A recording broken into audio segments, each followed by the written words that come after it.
Leaping in from the unknown, it is me, Kerobits, and today's video is a little different. I want to do a video essay. I didn't know what I wanted to do a video essay of, but one day, one fateful night, I had a whole spiral about Parappa the Rapper 2. I love Parappa. As you can see, this is my Parappa the Rapper cosplay.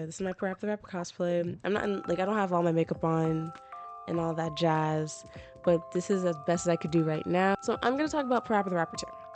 If you don't know about Parappa the Rapper in general, Parappa the Rapper was a video game that came out in the 90s on the PlayStation. I completely forgot to mention the mechanics of this game on top of me explaining this game. So basically it's call and response. You have to match the sequence of buttons that are shown on the screen, but you have to do it in the same rhythm of the music. So you get scored based on that.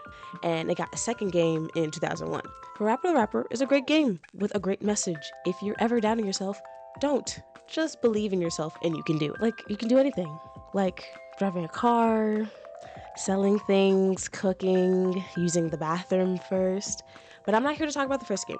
I'm here to tell you about the second game, especially the message, the story, everything about the second game. I love the second game. Parappa the Rapper 2 is such a great game. Hot take, I think it's better than the first.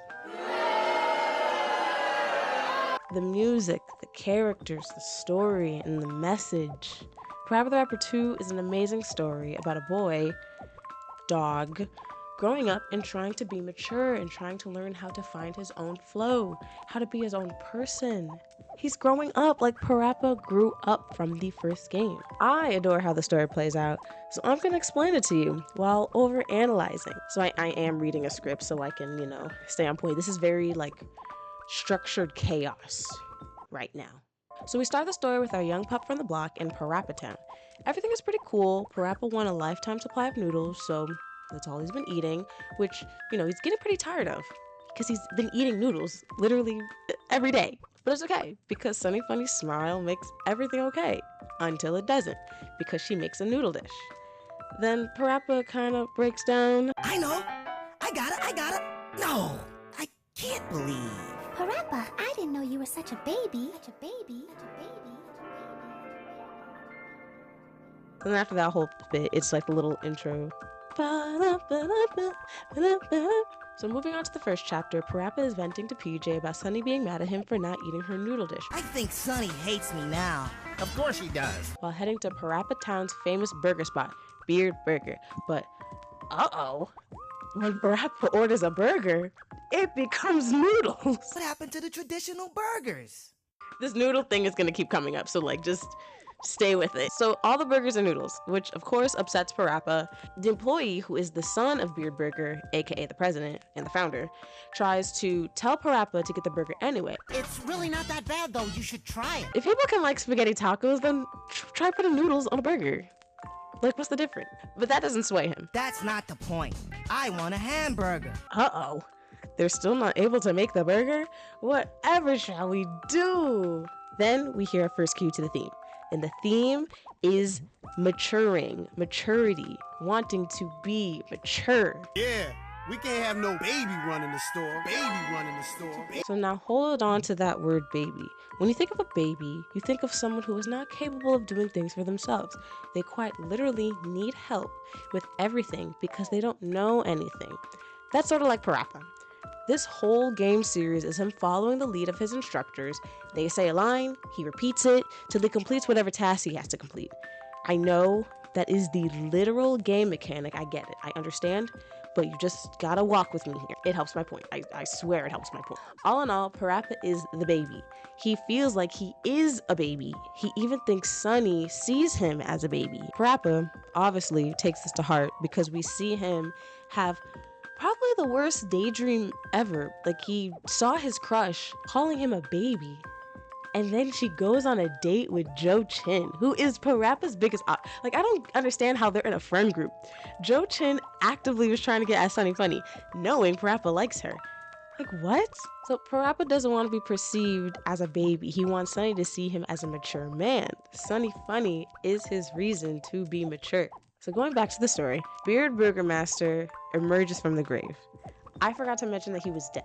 He is deceased. If only our president were alive. As he emerges, he goes on a tangent with that they needed to grow up and they can't be babies forever. His son took over and everything became noodles. Ooh, I wonder why.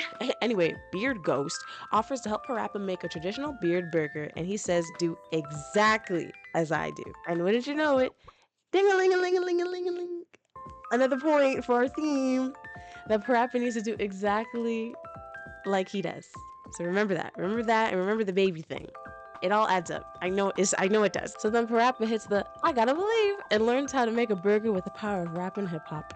Chapter 2. In a shocking turn of events, despite making different foods, the food still turns into noodles. This is where the phenomenon known as noodleization is taking place. So Parappa takes it upon himself to Stop this noodling thing. PJ mentioned that Parappa's dad studied noodles. Since you can do that, you can just go to school and study noodles, and that he could probably help him get to the bottom of this. I'm not going in depth with this next scene of Papa Parappa and the general. Basically, Papa Parappa made a machine that makes things shrink. So he had a remote. The remote looks like the television remote. Why did you do that? I thought it'd be convenient. They got mixed up. So they pressed the button and they both got shrunk. They both shrank. English. So moving on, Parappa and PJ go to the Parappa house and look for Papa Parappa, and he can't be found. I wonder why. I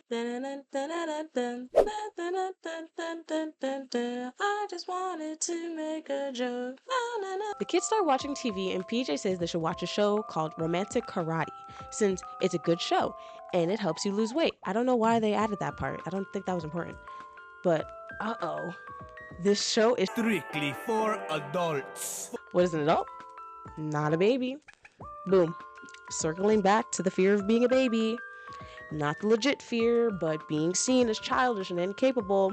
Next, we see Chop Chop Master Onion. It's so good to see him. In the last game in UmJammer Lammy, he was doing so bad. He was struggling financially. He turned his dojo into a casino. Like, it was rough. But he's doing well now. He has his own TV show. So our king is back and on a show where he's going to help you enter adulthood, where there are no rules. I would say him saying that is our first nudge of, hey, Parappa, to grow up, you gotta do things yourself. You know, taking that step into maturity, So not always relying on going by the book, because, that's real. In the adult world, there are no rules. But even though I'm talking about maturing in a sense of self-growth in majority of this essay, the show that Chop Chop Master Onion is on is definitely geared towards a mature romance, which, hey, is another realm of being an adult and maturing. Parappa obviously wants to treat Sunny Funny right and give her a proper romance, especially since in Parappa's eyes, she's mature compared to him, piggybacking on the idea of him trying to mature for her. So Parappa hits the I gotta believe and learns about romance with the power of rap and hip hop. Parappa and PJ kiss in this. They kiss, hug, kiss, love, and chop. They kissed. And also another sidebar, Parappa doesn't really fully acknowledge Chop Chop Master Onion like I would hope he would have, but it's okay. We got a second game, and that's all you can ask for. So chapter 3, Parappa and PJ, after a very intense romantic karate session, ooh, okay, don't like saying that, absentmindedly grabbed the wrong remote. They clicked the button and kept shrinking and growing Papa Parappa and the general, eventually making them shrink themselves. So everyone's small. Everyone is small now. Here comes the milk can, the milk can. Milk can enters. Milk can's not that relevant story-wise. I just have to mention my girls because I love Milk Can. They start the trend of people coming into the house because I guess we don't lock the doors. Everyone literally just waltzed in, was like, hey, what's going on? And then they ended up getting shrunk. I keep going back and forth between shrank and shrunk. Like, God. So now everyone came in is small, except Ma-san, who has the remote. She is in charge of the remote because it's in her hand. So everyone is small. Everyone is small. And you know who we meet? Our new teacher, Guru Ant. Guru Ant and his song Big is the best song in the game. And I stand on that. Like, whoever was in that studio, oh, they cooked. They cooked. they cooked. So Guru Ant has a tangent about you don't know how to be big. I was a little stumped on how being big ties into maturity, but how I ended up interpreting it was Parappa has these feelings that he is small. Now, he's small in the literal sense. I'm tying small as being stuck in a childlike mindset, jumping back to the daydream from chapter 2 where he didn't understand the TV show they were watching because he didn't get it. His brain was like, maybe I can't comprehend this right now. I get it. I believe that Parappa is convinced that he has this small mindset. And then, of course, I see big as being an adult, which I can also represent it as growing up since we get big as we get older. Again, the literal sense. This whole song, Big, feels like a metaphor of the trials of growing up or the attempt to grow up, battling the mentality that starts to shift as you develop as a person. But I'm not here to overanalyze the song Big. I'm here to overanalyze Parappa the Rapper too. So the important thing that I can use for plot is that he also mentions that you can't just follow the rules. You have to make your own groove. Groove on, because that's the only way to grow. So again, the narrative shift of the first coach being, you need to do exactly as I do, to you have to make your own groove, because we start this world with a guide, someone to watch and mimic and learn from until eventually we have to leave our guide and do things for ourselves. So Parappa hits the I gotta believe and learns about how to get big with the power of rap and hip hop. Okay. Oh, I didn't like that. Okay, moving on to the next chapter. Chapter 4. Oh, it's the guy who's turning everything into noodles. He's gonna keep going with his plan and expand it to even more places. We don't even know who he is because they don't show his face, but his unique voice gives it away. Stand up for what you believe in. In noodles, that is. Let noodles take over the world! But I'll let you figure it out. Or just wait until I reveal it later. Anyway, after that, we go to Parappa and PJ preparing for war. Yes, they are preparing for war. It is going to be the noodles versus the sweets. While the troops are training, the general ponders on Papa Parappa and his denoodleizer. That was the shrinking machine in the last few chapters. This is a continuing story. You gotta keep up. So he's thinking about those two things because I guess that's gonna help us with the war. Parappa and PJ join the troops, but the general scoops them up and shows that they're going to the Special Armed Forces training camp with the slogan, We'll turn you into a real man. Of course, Parappa loves this idea because he wants to grow up and be a man. No clue why I had to show Parappa in a spaceship. I don't know why. I don't know. Then we meet another new teacher, Sister Musasia. She also tells Parappa that she is not expecting him to do what she does. He needs to find his own groove. So we are 3 for 3 with finding your own groove. Sister Musasia is related to Instructor Mussolini from the first game. She has the line, My sister said, it's not as easy as you say. Remember that phrase again? When I say boom, boom, boom, you say bam, bam, bam. No pause in between, come on, let's jam. and even in her opening dialogue, she says she comes from a line of instructors.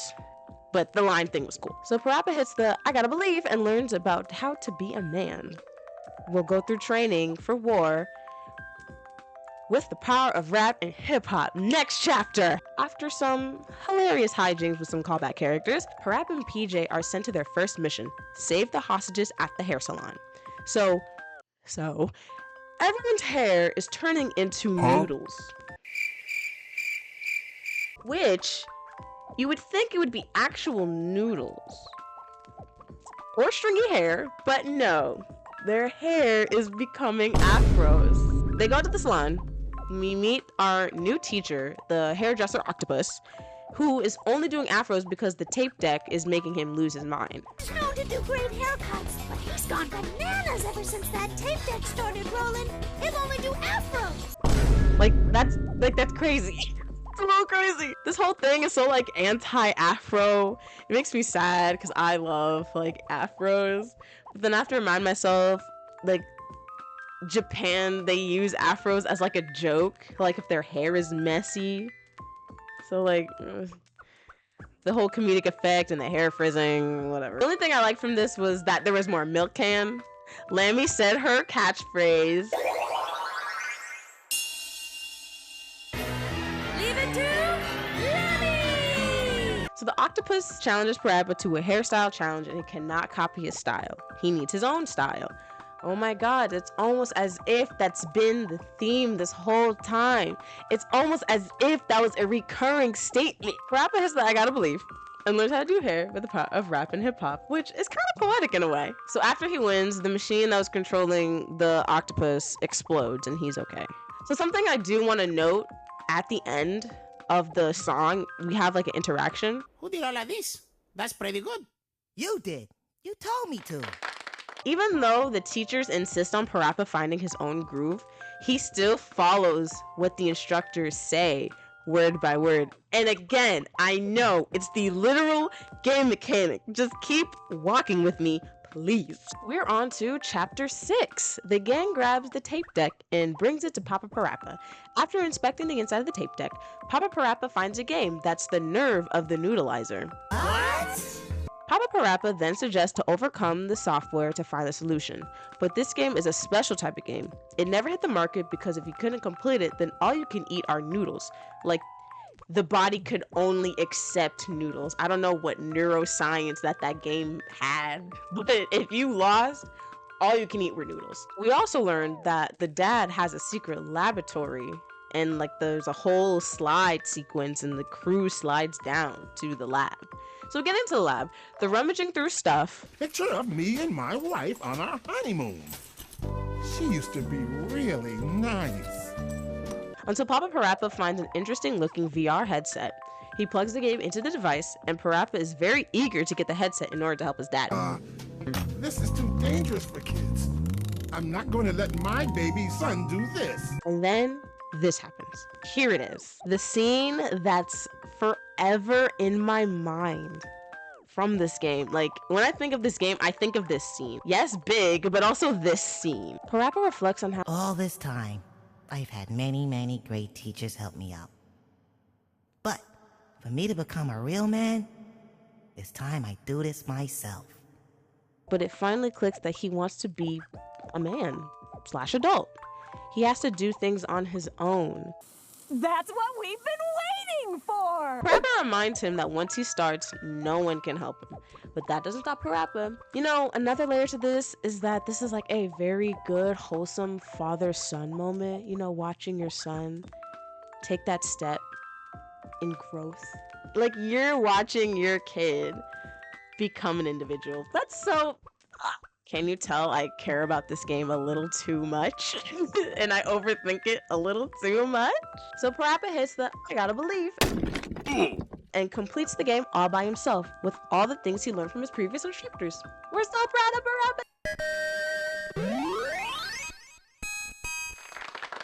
That a boy, Parappa. That's my boy. Chapter 7. Now that Parappa cleared the game, here's the plan. We're gonna use the sweets to confront the noodles. We're gonna stick the game rod in the unfinished denoodleizer so it's no longer unfinished. Anyway, war is happening. We have a level 2 warning, a noodle syndicate. Food and objects are turning into noodles. We move on to the war. We see the war. Noodles are flying everywhere, and our team is using sweets to combat them. But it's not really working. The Noodle Syndicate troops eventually stop, which PJ discovers These guys are dummies. What? is all connected to a wire. The whole gang follows the wire to our villain, who is the son of Beard Burger! Oh my god, who would have guessed it? Oh my god, crazy. His name is Colonel Noodle. Hey, what are you looking at? He hates burgers because all of his life, he's had burgers. For breakfast, for lunch, and for dinner. Then he said his mom turned into a burger, which I'm pretty sure was a fat joke. He liked noodles more, so now everyone needs to like noodles. Noodles are the flow. Noodles are the groove. And I'm gonna make everybody understand that. So Colonel Noodle steals Parappa's catchphrase, and then Parappa teaches him about how other foods are tasty and he shouldn't only eat noodles. Same vibe as a non-picky eater talking to a picky eater, but with the power of rap and hip-hop. So I want to point out that this is the only stage where he actually doesn't repeat everything the instructor says. And I know before you're like, in the last song, he doesn't say the same thing as MC King Kong Mushi. Yes, but it's always in the final song. You know, the final song is him singing about his journey and all that stuff, so it's like a given. But this isn't the final stage. This is before the final stage, and it shows that Parappa is really taking these strides to be himself, which I think is really cool. And I didn't really notice until rewatching and like re-listening to the soundtrack, because I'm like, wait, he really is saying different stuff. Like, it's similar, but he's not saying it word for word. He's not saying smell a taste of pasta in the market, smell a taste of pasta in the market. He's saying smell a taste of fruit in a basket. And then, you know, the meme, Chinese. Like, he's saying different stuff.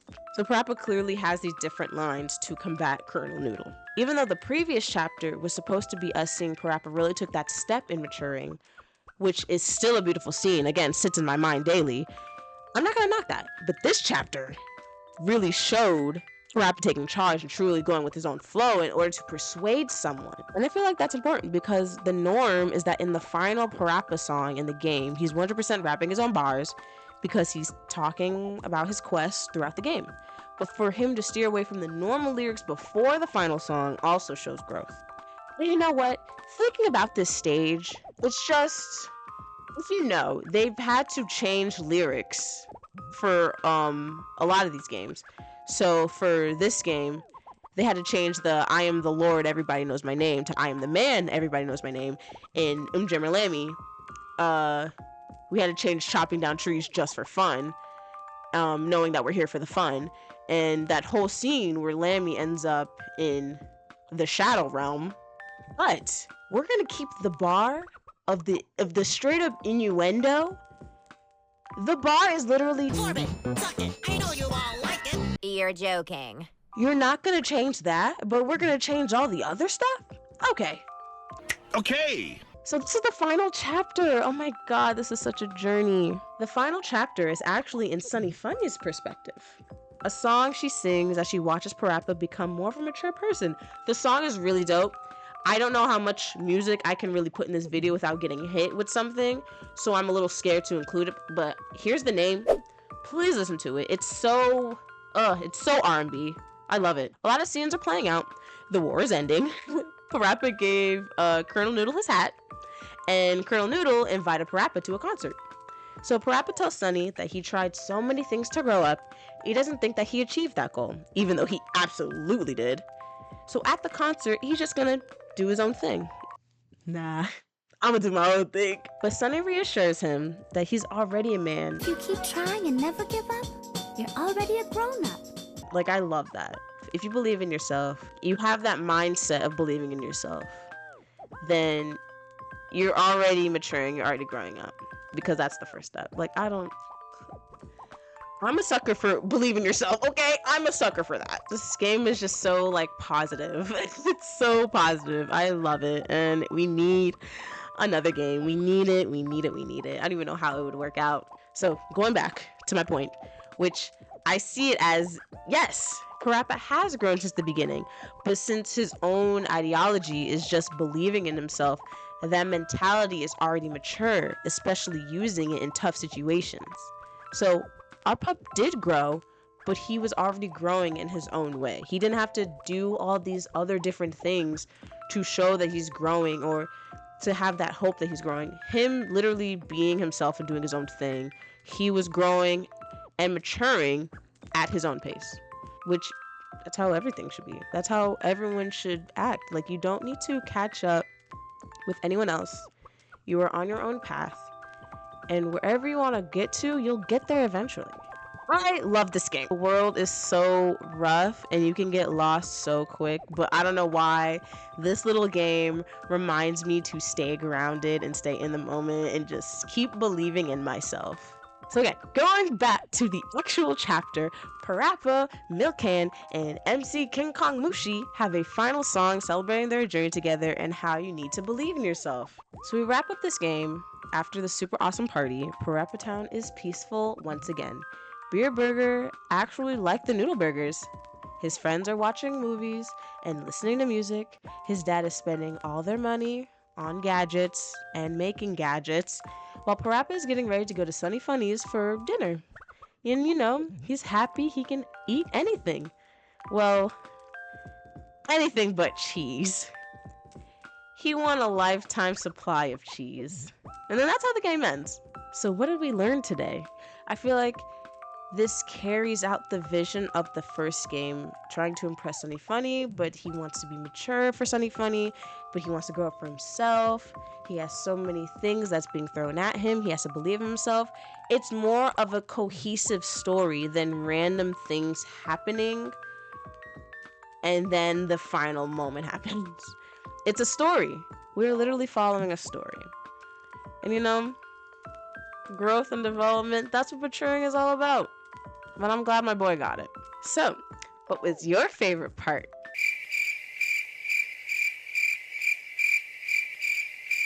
I like that part too. But yeah, this is basically the end of this video essay. Again, this was very structured chaos. I just wanted to yap about Parappa the Rapper because I really like Parappa the Rapper. So yeah, I like overanalyzing things. I love overanalyzing things that I care about a lot. If you want to see me overanalyze more things, I mentioned overanalyzing the song Big. I also want to talk about UmJammer Lammy because that is also a really awesome game in itself. Or just anything. I don't know. I like being super into things and just seeing the little things that I can get from it, the little messages. So if you liked it, please like this video. Please comment if you have any thoughts, or if I said something wrong, please tell me. I am all ears. Literally. Yeah, because I have dog ears. Oh, brother, this guy stinks! Please share this to anyone. Share this to your friend that's obsessed with Parappa the Rapper. I'd love for them to watch this and have their own opinions. They're probably like, wow, she cares about this game a little too much. I didn't think that deep into it. And it's okay. Now you're in this world of mine of thinking too much of this game. Please subscribe so you can stay a while. I make different types of videos. Again, this is my first video essay. I actually had a lot of fun doing this. So with that being said, I will see you in the next video. And remember, I gotta believe.